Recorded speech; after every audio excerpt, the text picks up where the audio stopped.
Que prazer, que alegria podermos iniciar mais um programa, Reflexão, aqui na sua TV Grandourados, TV a cabo. E hoje, conosco aqui nos nossos estúdios, o doutor Sérgio Henrique Pereira Martins de Araújo.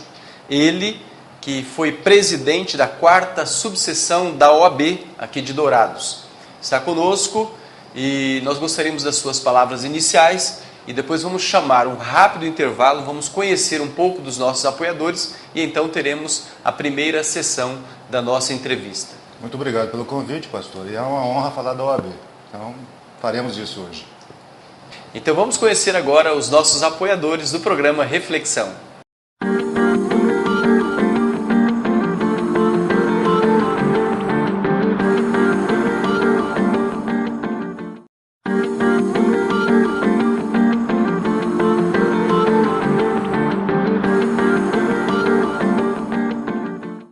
Doutor Sérgio Henrique está conosco aqui e justamente vai falar sobre a OAB e depois, no segundo bloco, sobre as eleições. A OAB, Ordem dos Advogados do Brasil, ela está em período eleitoral. Perfeito. Hoje a entidade tem sido persistente para que haja uma melhoria na qualidade do ensino jurídico do país. É uma grande bandeira. E para falar sobre a entidade, está comigo o Dr. Sérgio, e eu quero fazer algumas perguntas. A primeira delas é, vamos entender qual é o principal e fundamental papel da OAB. Ela é uma entidade com cunho corporativo, ou seja, a defesa das prerrogativas do advogado. Mas a nossa lei, dada a história da OAB junto ao processo democrático, ela também tem a defesa dos direitos das pessoas, do regime democrático, do Estado de Direito, ou seja, ela tem caráter institucional, de tal modo que ela é juridicamente uma autarquia. Ok. E qual a importância da OAB para os interesses sociais e para a concretização da justiça? Bom, primeiro o advogado é fundamental na promoção da justiça. Então, sem o advogado, a gente não tem o acesso ao judiciário e as pessoas ficariam indefesas na luta dos seus direitos. Portanto, passa pela premissa primeira. Depois, pelo seu papel institucional, a OAB tem feito diversos trabalhos de agregação, de defesa da dignidade humana, do combate à corrupção, na luta contra as injustiças sociais. Então, esse papel tem sido consagrado através dos tempos. Uma administração ou outra acaba se distanciando disso. Na minha e no Dr. Fábio Tradi, que tivemos há 3 anos, foi notabilizado por essa vontade, por essa busca. Tanto que tivemos diversos trabalhos nesse sentido. Então, esse é um trabalho que a OAB realiza através das suas comissões? Através da presidência, que designa comissões, do trabalho institucional como um todo.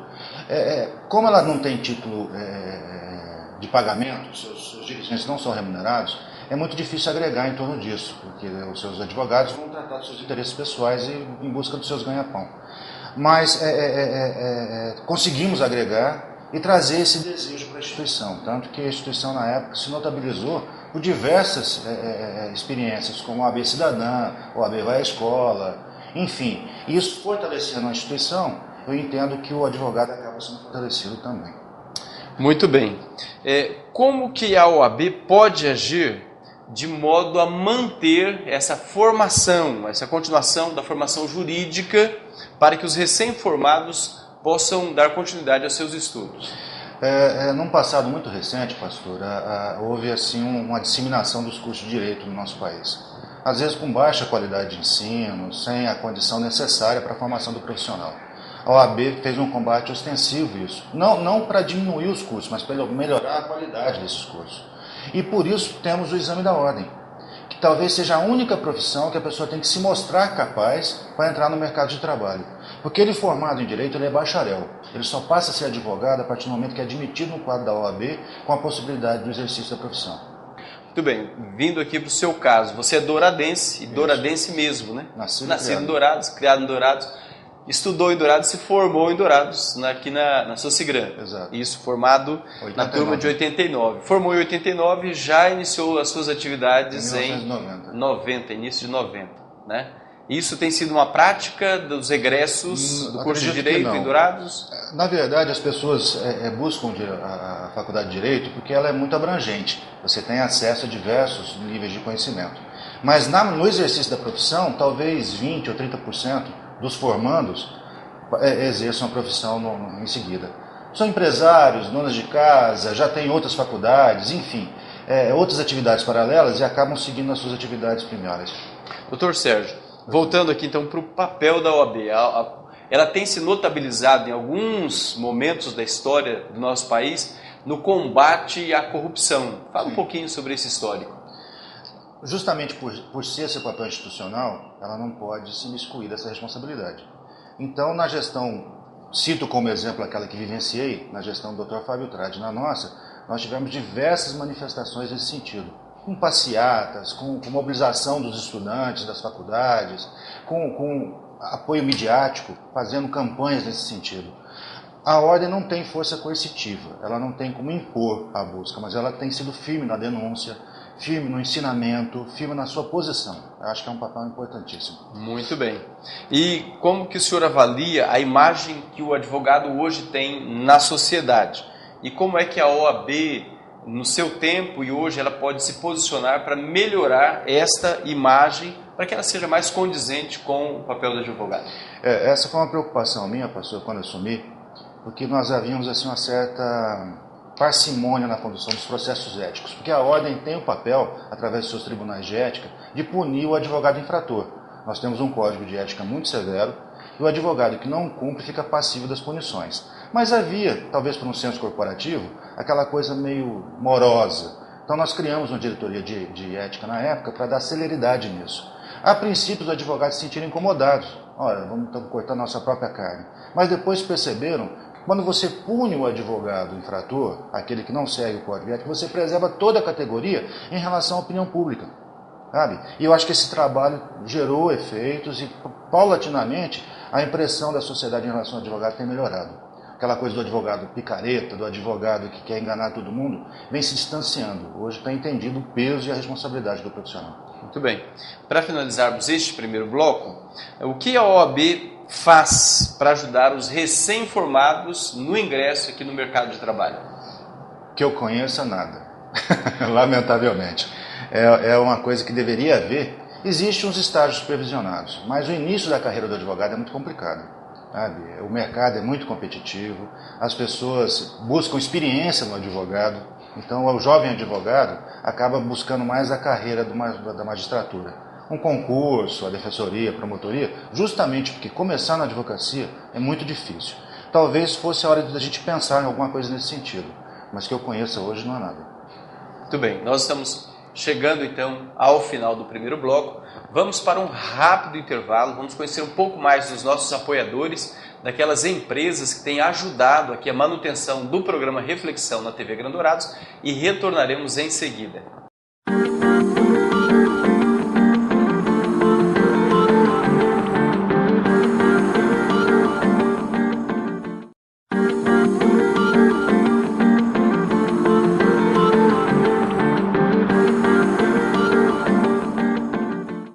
Voltamos aqui para o nosso segundo bloco e conosco no programa de hoje o Dr. Sérgio Henrique. Dr. Sérgio Henrique, estimativa de número de advogados hoje em exercício da profissão em Dourados, tem um número aproximado? Já passava de 1.000 a minha época na presidência. Hoje eu estimo algo em torno de 1.200, 1.300 advogados inscritos e atuando na nossa comarca. Muito bem. Nós tínhamos anunciado no início de que nós estamos num momento muito interessante aqui na nossa cidade por conta da eleição da nossa 4ª subseção. Perfeito. Muito bem. Hoje no estado, nós temos quantas chapas concorrendo e em Dourados também quantos candidatos para subseção? Para seccional, conheço 3 chapas que estão fazendo campanha, que é a do Marco Túlio, que traz consigo todo o grupo do ex-presidente Fábio Tradi, do Ari Reganhante, aquele pessoal que eu tive a oportunidade de trabalhar. O doutor Júlio, que é candidato à sucessão do atual presidente, e o doutor Alexandre Bastos, que fazia parte da turma. A turma fica uma palavra estranha, do grupo que administrou junto com o Fábio, mas hoje partiu para uma carreira solo, é candidato autônomo. Muito bem.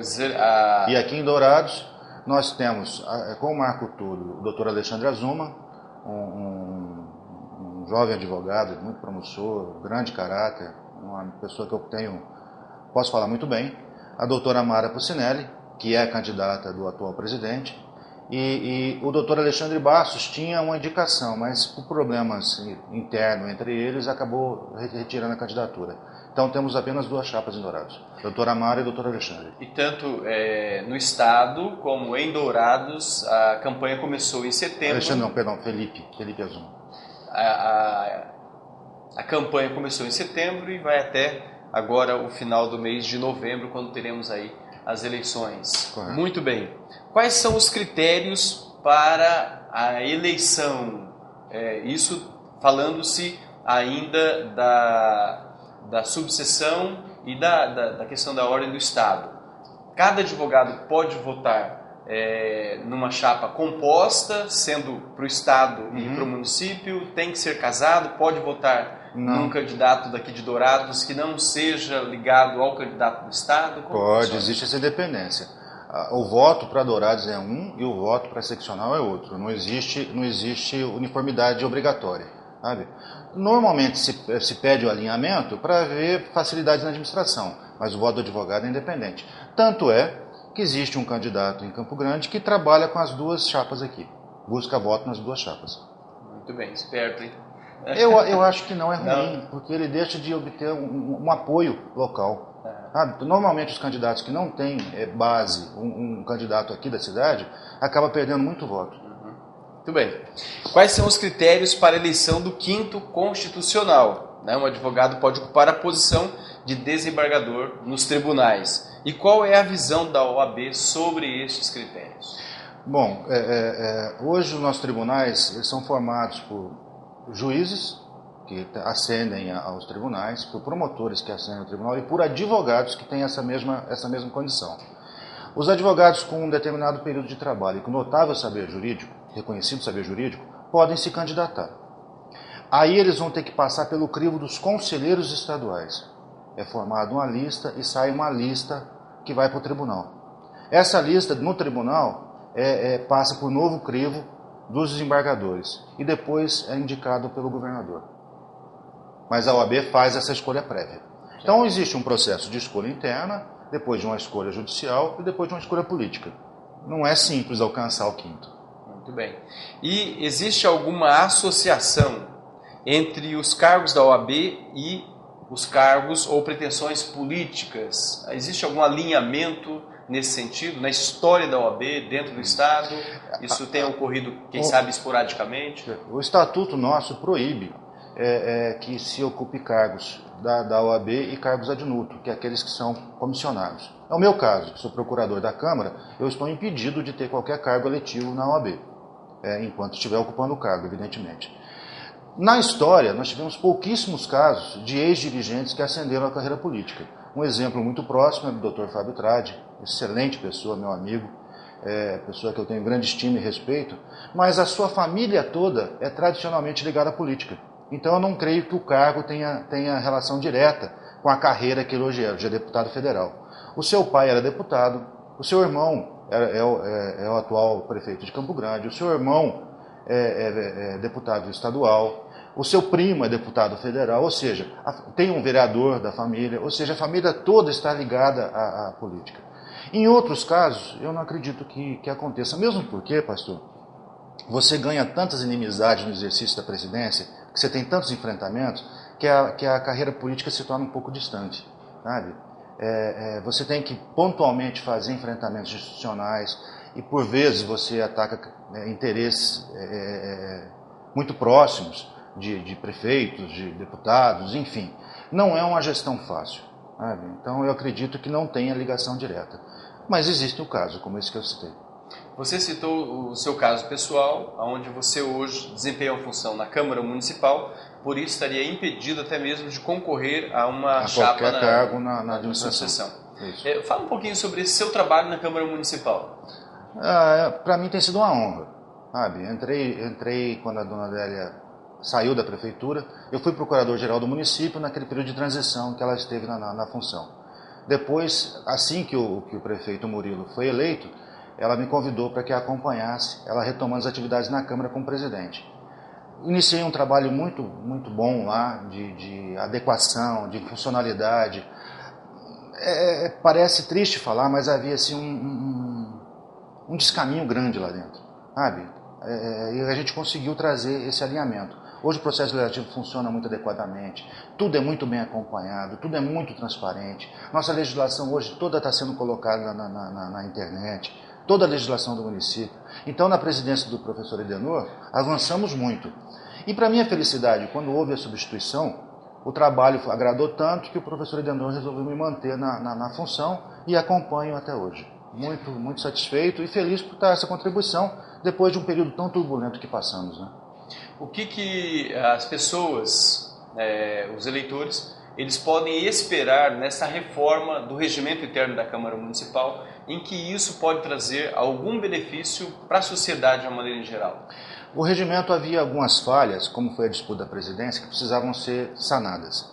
Aproveitando esse desejo, nós olhamos na experiência legislativa, na experiência de plenário, para torná-la mais funcional, mais séria, mais eficaz. E foi isso que fizemos. Pontualmente, trouxemos modificações e melhorias no trâmite do processo, para que ele seja mais eficiente, que as comissões tenham um papel mais atuante, as comissões permanentes da Câmara. Ou seja, para que a representação da população no legislativo seja mais eficaz, mais pesada, mais contundente.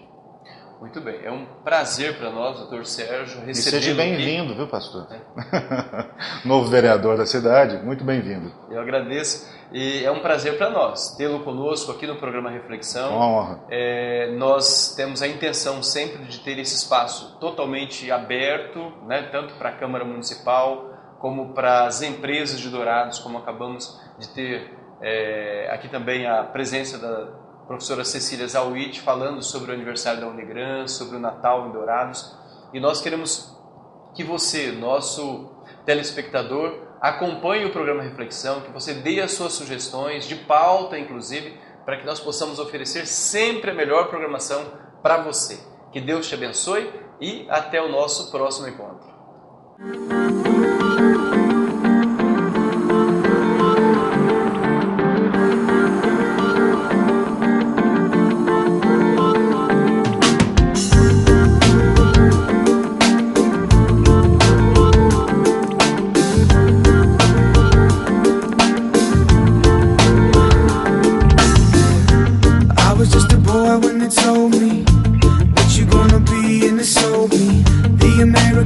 For a small fee, price of my life and my own.